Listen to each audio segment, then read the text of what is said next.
अंबा और भीष्म की कहानी महाभारत की एक महत्वपूर्ण और मार्मिक कथा है, जो प्रतिज्ञा, प्रेम, प्रतिशोध और नियति के गहरे पहलुओं को उजागर करती है। ये कहानी भीष्म पितामह के बलिदान और अंबा की न्याय की खोज को केंद्र में रखती है। भीष्म पितामह का परिचय और उनकी प्रतिज्ञा।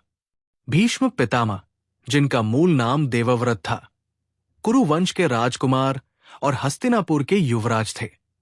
वे गंगा और राजा शांतनु के पुत्र थे। अपने पिता की दूसरी शादी सत्यवती से के लिए उन्होंने आजीवन ब्रह्मचर्य और राजगद्दी के त्याग की भयंकर प्रतिज्ञा ली। इस प्रतिज्ञा ने उन्हें अमरत्व का वरदान, इच्छा मृत्यु और भीष्म पितामह का नाम दिया। भीष्म का संकल्प और कर्तव्यबोध उन्हें एक महान योद्धा और कुशल प्रशासक के रूप में प्रतिष्ठित करता है।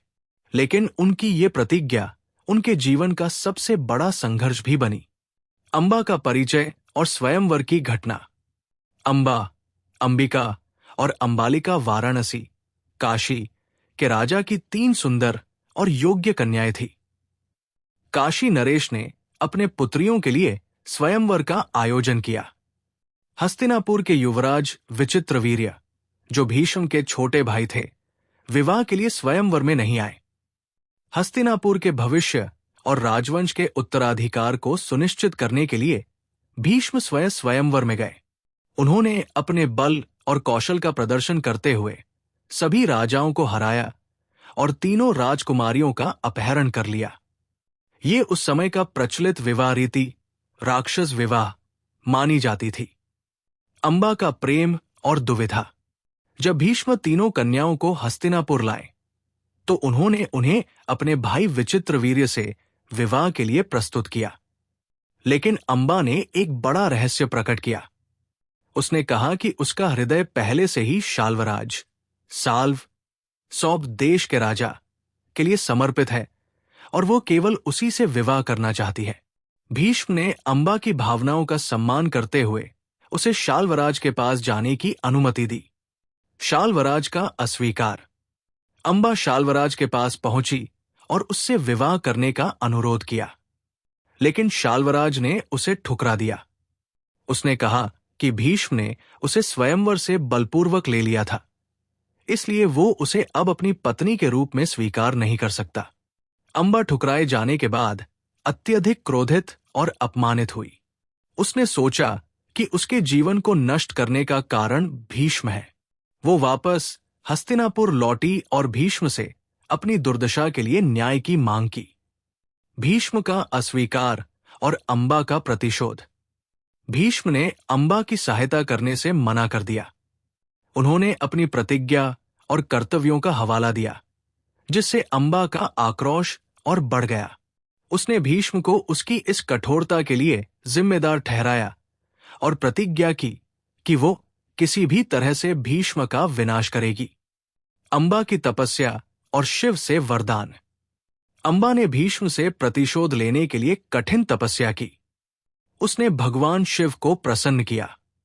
शिव ने उसे वरदान दिया कि वो अगले जन्म में एक योद्धा के रूप में जन्म लेगी और भीष्म की मृत्यु का कारण बनेगी। अंबा ने अपनी तपस्या पूरी करने के बाद योग बल से अपने शरीर का त्याग कर दिया। अंबा का पुनर्जन्म और शिखंडी।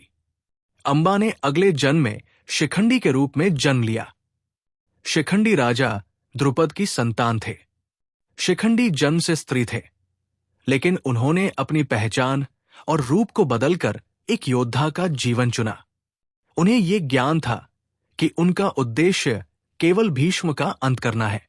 महाभारत के युद्ध में भीष्म की हार। महाभारत के युद्ध में भीष्म पितामह कौरव सेना के सेनापति थे। उनकी शक्ति और कौशल के कारण पांडव उन्हें पराजित करने में असमर्थ थे। युद्ध के दौरान शिखंडी ने भीष्म के सामने आकर लड़ाई की। भीष्म ने शिखंडी को अंबा का पुनर्जन्म पहचान लिया और ये जानते हुए कि वो स्त्री है, उन पर हमला करने से इनकार कर दिया। इसी स्थिति का फायदा उठाते हुए अर्जुन ने शिखंडी की आड़ लेकर भीष्म पर तीरों की बौछार की।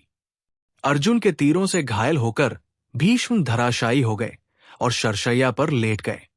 उनकी इच्छा मृत्यु के कारण वो युद्ध समाप्त होने तक जीवित रहे और अपनी मृत्यु का समय स्वयं चुना। कहानी का महत्व और संदेश।